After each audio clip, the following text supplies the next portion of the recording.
Boa tarde, turminha. Tudo bem? Vamos então pegar a apostila de História, capítulo 2. O estudo do tempo. Vamos ler esse poeminha aqui. O tempo. O tempo perguntou ao tempo: quanto tempo o tempo tem? O tempo respondeu ao tempo que o tempo tem tanto tempo quanto tempo o tempo tem. Parece um trava-línguas, né? Esse aqui é pra gente pensar, ó. Quando você está brincando, como acha que o tempo passa? Rápido, devagar? Por quê? E quando está realizando uma atividade da qual não gosta muito? O tempo passa rápido ou devagar? O que você acha isso?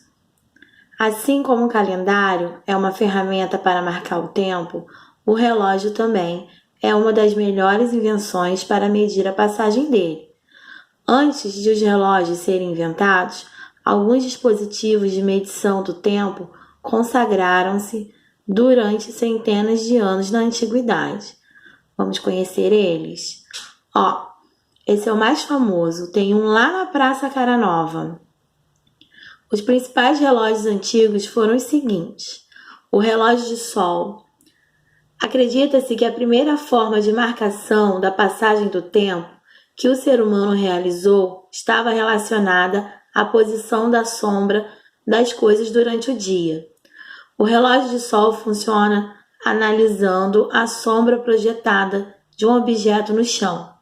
É o mais antigo dos relógios, já que desde os primórdios o homem se deu conta de que o nascer do sol é um fenômeno que se repete em intervalos de tempos regulares. O mais antigo relógio de sol conhecido foi construído por volta de 1500 a.C., no Egito, na época de Tutmoses. As linhas das horas eram marcadas na pedra a intervalos regulares. Olha só, gente, que bonitinho o relógio de sol. Tem um ali na Praça Cara Nova, perto da pastelaria. Quando vocês passarem por lá, dá uma olhadinha. Ó, também tem o relógio de água. Esse relógio é composto por um recipiente de água na qual é feito um furo. Em seguida, recolhe-se água em um outro recipiente, como um jarro. Encher o jarro demanda um tempo. Esse intervalo de tempo passa a ser uma referência. Se algum evento durou até que o jarro esteja pela metade, então a duração desse evento foi a metade do valor da referência. Tem a ampulheta. Acho que a ampulheta também, né? A gente vê bastante em lojinhas de antiguidades. É bonitinha a ampulheta. É o relógio de areia ou ampulheta. Baseia-se em um princípio idêntico ao relógio de água. A passagem de uma quantidade de areia de um dos recipientes para o outro através de um orifício estreito demanda um tempo constante, que é usado como referência para a medição de intervalos do tempo. A ampulheta é bonitinha, tem gente que usa para enfeitar a casa, como objeto de decoração. Agora, relógios modernos mais conhecidos. Relógio de bolso. Por volta de 1500, Pedro Ellen, na cidade da Nuremberg,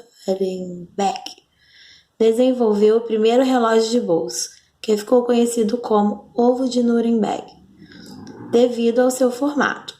Ele foi construído basicamente com ferro e uma corda para 40 horas e foi o precursor da mola espiral.